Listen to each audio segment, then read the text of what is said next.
What do you think? That video would not have been possible without the help of a few people, and I want to just recognize them right now. I can't see because of the lights, but I believe in the back is Mike Schultz of Schultz Photography, and Mike is a longtime photojournalist and videographer and takes some of the most amazing wildlife photography photos you'll ever see.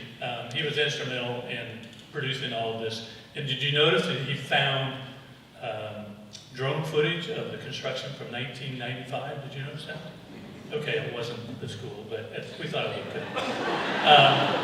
But the rest of it's great. All the graphics and our logo, everything along those lines was completed and designed by one of our committee members, Rick Sheeky. Rick's over here, I believe. And the voiceover was done by a Skyview 2020 grad and current USC student, Peyton May. So, earlier I said that we would be naming 4 recipients, and I try to avoid using the word winner, not that you all aren't winners, but it would then imply that each of you who also applied for scholarships, who aren't going to be named, that you were losers, and that is far from the case. This is our 3rd year, and I say this every year, but to judge these scholarships is both the best thing I do, and it is the worst, because it is so painful to read and see these kids who are so qualified, and to know that we've only got 4 awards, and it kills me. For those of you who don't know, each of the applicants have to provide an essay, and they give us their grades, and they have letters of recommendation, one from a staff person and a non-staff person.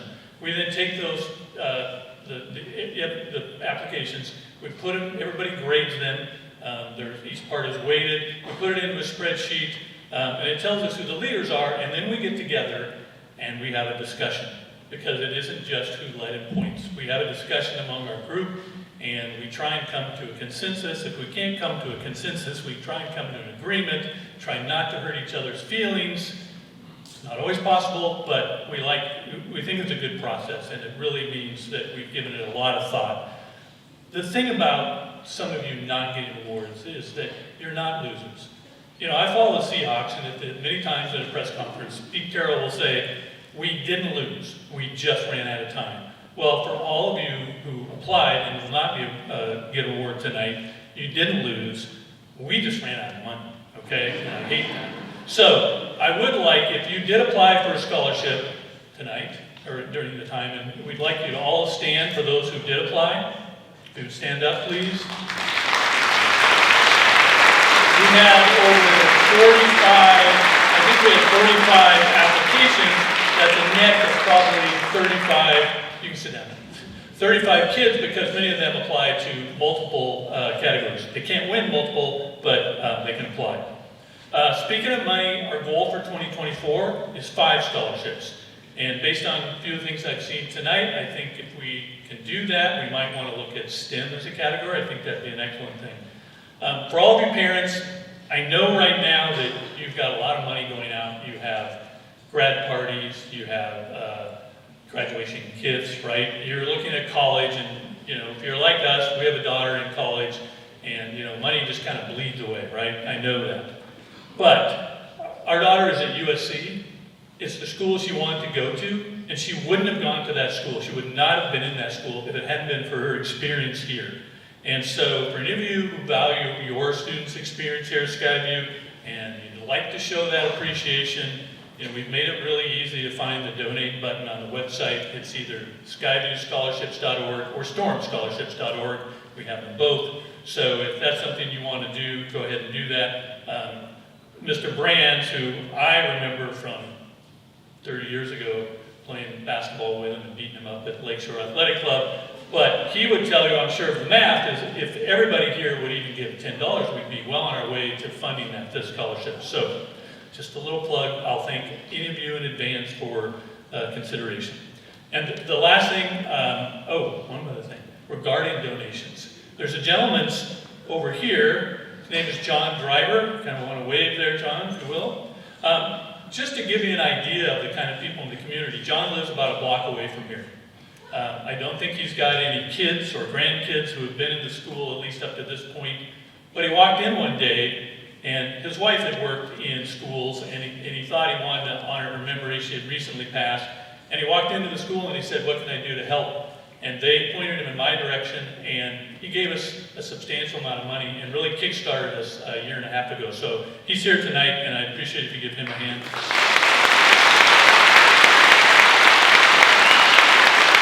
And then our committee members who are here, first group of people have either recently joined our group or have been with us in the last year. Lisa Cooper, who's over here, and her daughter Alicia Cooper is a 2012 grad and did some amazing things when she was here, including became Miss Washington and finished third and runner-up at Miss America, which is kind of a big deal. Next, I don't think she's here tonight. Rhonda Gales is going to be working with us.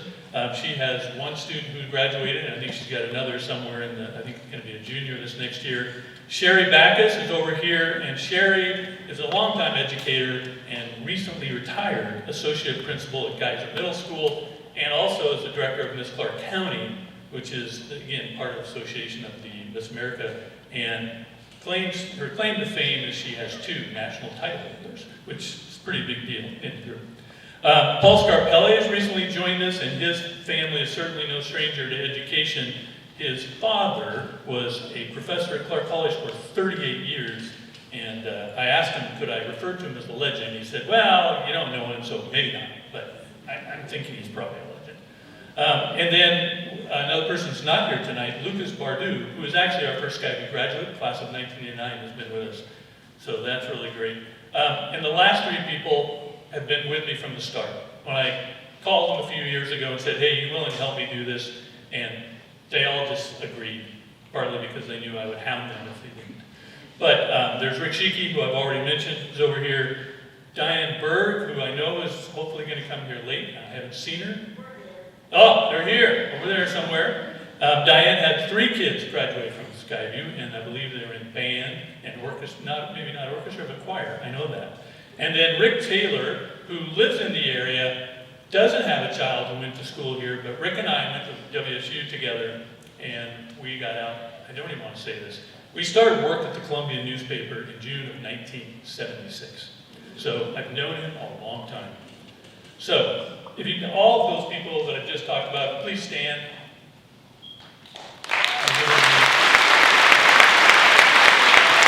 If they don't help, this doesn't happen.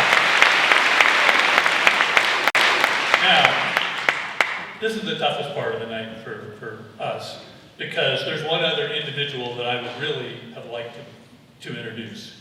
The 5th person, our original, what I call the Gang of 5, was Rick's wife, Jennifer. We had 5 people, 4 of us went to WSU, Rick Sheeky went to Oregon. We don't hold it against him. We do call him the odd duck once in a while, because, 4 cougars and a duck. Jennifer was a major contributor to helping us get started. In early March, she was diagnosed with pancreatic cancer.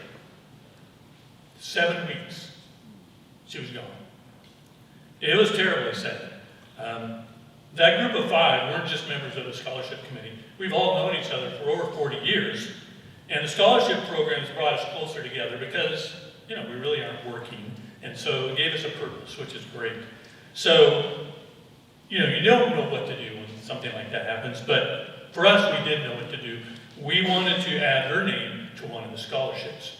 So, and it was an easy choice. So to start with the first of our 4 announcements of scholarships, to announce the recipient of the 2023 Jennifer Frost Taylor Outstanding Student in the Arts Scholarship is Rick Taylor.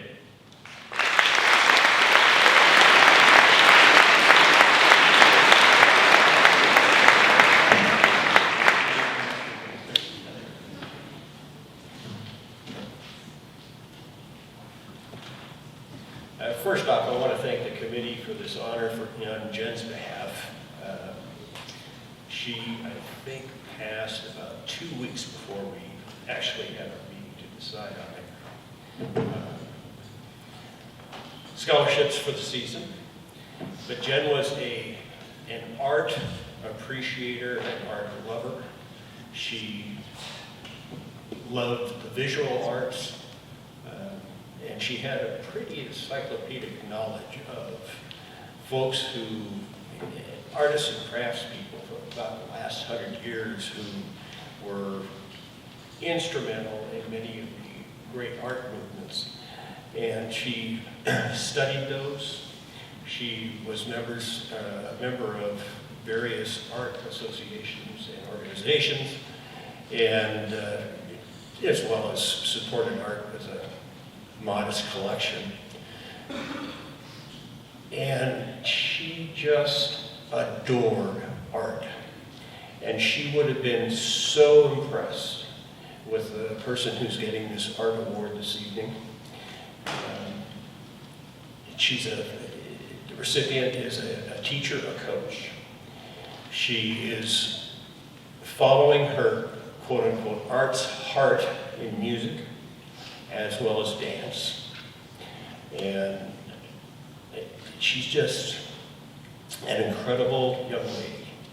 So tonight's scholarship is going to Cicely Dickman.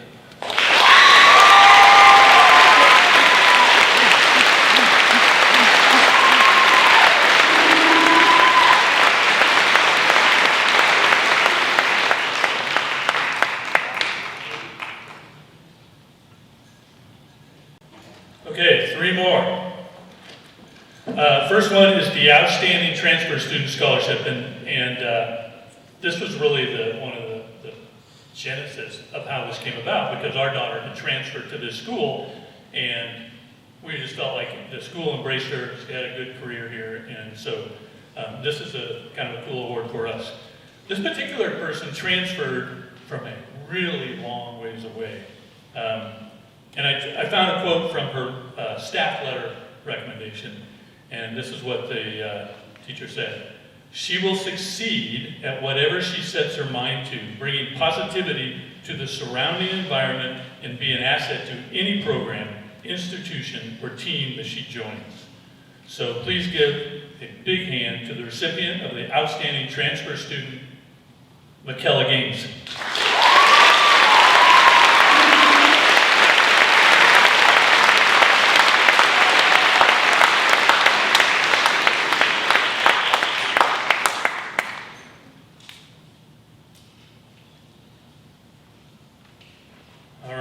Two to go. And trust me, this was so difficult. We added a category this year, academic excellence. So the exact title is the Outstanding Student in the Area of Academic Excellence. At one point I called Diane Berg, who was kind of her idea to add this, and I jokingly said, "I'm really upset with you." And she's like, she thought it was serious, and I said, "It's impossible. We have all these kids, and how are we going to pick between them?" And it was really, really difficult. And the subsequent meeting when we met to decide this proved that to be the case, because we had a lot of discussion. But we had to make a decision. So here's some quotes from the letter from the teacher. "This student had a plan to help the school reestablish traditions that were lost or forgotten during COVID. And then also, I have not met many students as dedicated, organized, or driven during my time as a teacher." Now, that's pretty high praise. The recipient for the Outstanding Student in the Area of Academic Excellence, Brock Blakely.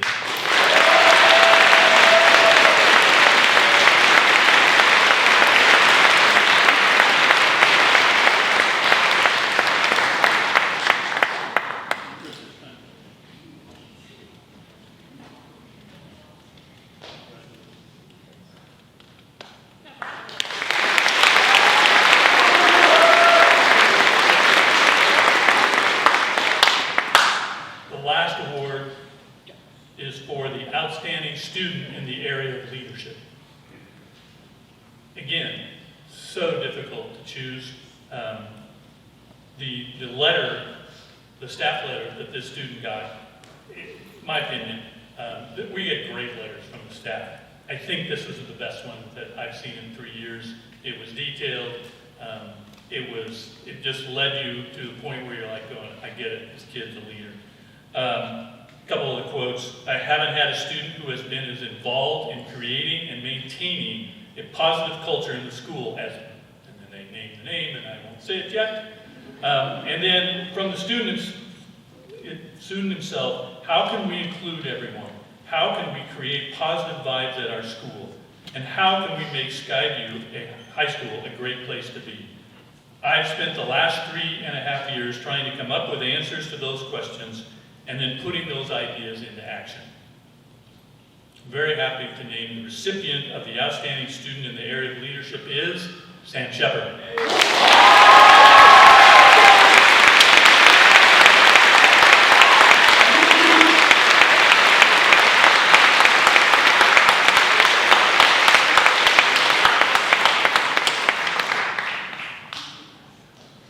Okay, you saw in the video that we really feel like the standard for scholarships was set by the Trey Foote group.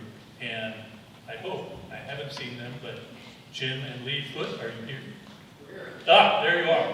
They are here to present the Trey Foote Scholarship.